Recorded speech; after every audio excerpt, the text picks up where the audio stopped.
Okay, so in this video, I'm going to answer or attempt to answer the $1,000,000 question, which is, which programming language should you learn for data science? Should it be R or should it be Python?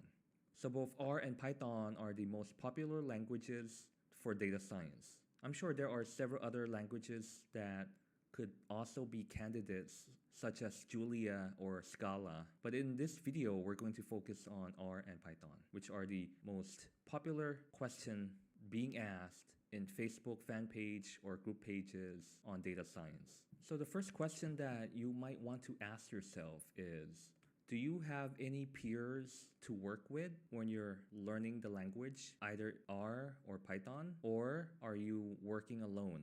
So the reason why to ask this question is it will help you to quickly decide whether you should go with R or Python. So the best way to learn is if you have a mentor or a peer who has a good working knowledge of the language, which you could consult if you encounter any problems. So personally, when I first started out programming, I chose Python. And the reason being because we had other peers who are already using Python. And so whenever I would encounter problems, then I could consult with that person. And then later on, there are additional members who join our research group who uses R programming language. And so in order to work more efficiently, then the natural step would be to also look into the R programming language as well and see what are its capabilities in terms of the packages that are involved for the research project. So if you're working alone, not as a team, but working alone, then this question wouldn't be relevant to you. So any language would then be a possible choice,